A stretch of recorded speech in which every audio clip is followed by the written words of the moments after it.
everyone, George here, the Disney Family Man, coming to you with another video. What's going on, everybody? So let's just get right into it.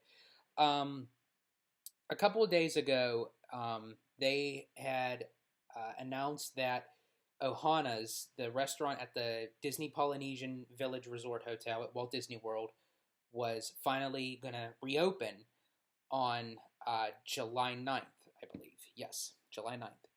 And so was the other restaurant that was shut down for some time from the shutdown, Sebastian's Bistro at the Caribbean Beach Hotel, which I never had Sebastian's before. I have eaten at Ohanas, but not Sebastian. So I thought, with our upcoming trip in July, what better way to be able to make reservations for Ohanas and Sebastian's? And I knew that I would have to get up really early in order to make those reservations, because again, it's something where nowadays you can't go to Disney and just walk in and say, "Hey, I'd like to have a dinner at 6:30 for a party of 4." You can't do that anymore. Everything has to be reserved 60 days prior to your trip, or what have you. So on June 10th at 6 a.m. is when the reservations open for Ohanas and Sebastian's Bistro. Now, I always get up a little early before 6 a.m. to kind of get everything ready, be on the app, refresh the app, get the page on of the first restaurant that I want to try to get reservations for, which was Ohanas. If I had to pick and choose, I would want Ohanas to be the one if I couldn't get Sebastian. So I stuck with Ohanas first.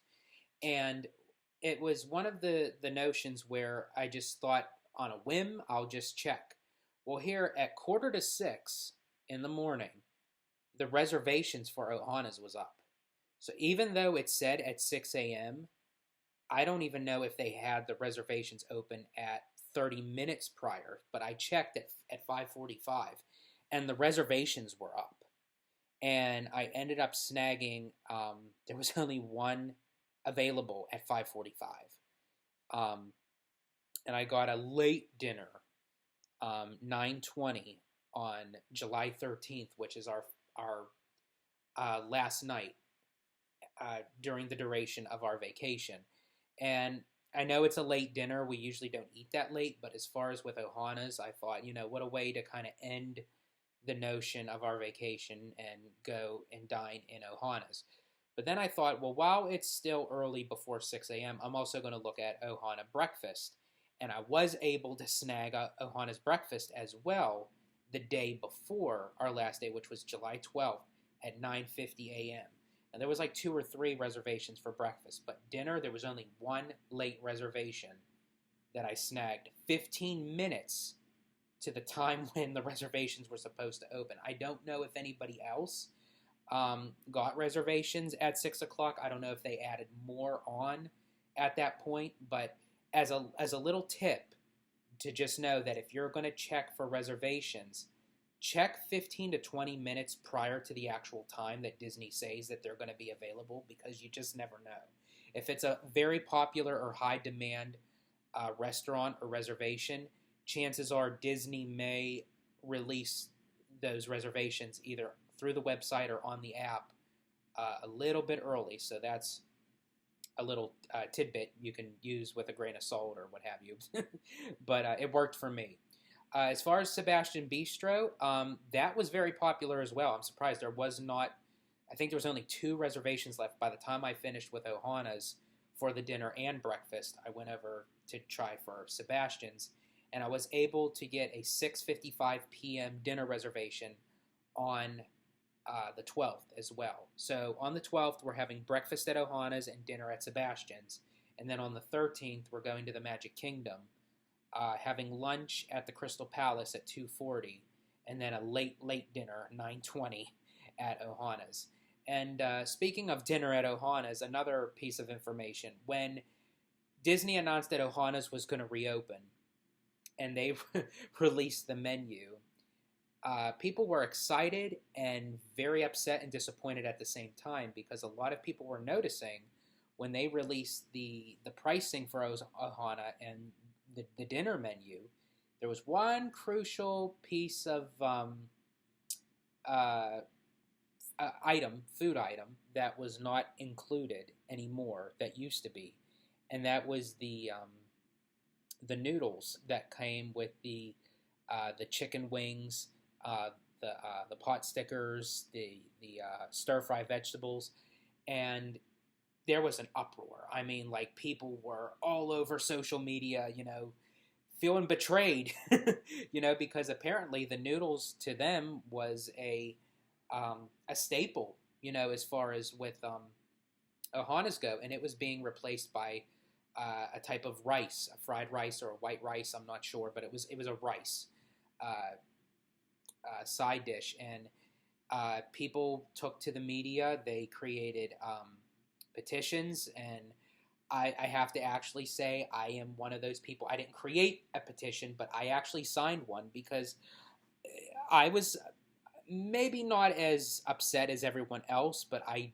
did enjoy the noodles as part of that, that appetizer plate that they bring you before like the main entree, and before they bring you the chicken, the steak, the shrimp, and yeah, I just, if I had to pick and choose, I would have to choose the noodles over the rice. And I have to admit, I'm sorry, Disney, but I signed the petition because I just feel that that was not a very good decision to make, especially if you're just reopening this restaurant that everyone was anticipating on dining at, and now you have taken a sacred part of the the dinner experience. And sure enough, Disney saw it, heard it, listened, and in a click of a finger, they added the noodles back to the menu, which I'm very excited about. So at the time when I booked the Ohana dinner, they were still having the rice. So I'm still glad that I still took my chances on making the reservation, because then I would have been a little bit more upset if I didn't make the reservation because of that notion, and then them adding the noodles later and not being able to get a reservation.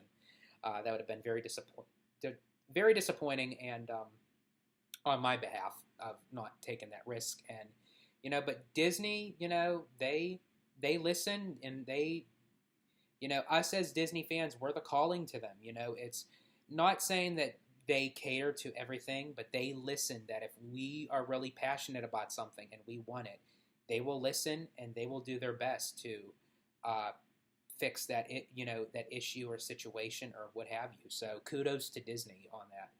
And as I said before, I'm really looking forward to basically spending 2 full weeks at Walt Disney World, the first half of July, and we'll be down there for the 4th of July, and with all these reservations and knowing my previous video talking about the mask mandate lifts and the social distancing quietly removed. And I also forgot to mention in that video, the only place that you have to wear your mask is with Disney transportation.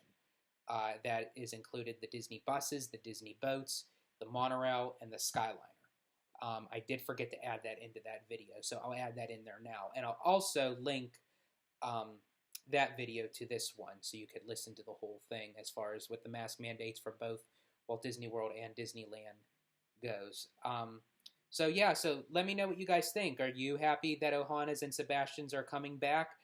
Did you snag any reservations if you're down there during the time? Or, maybe it's something that you've never experienced before and you might want to check it out as well. So please like, subscribe, hit the notification bell, leave a comment.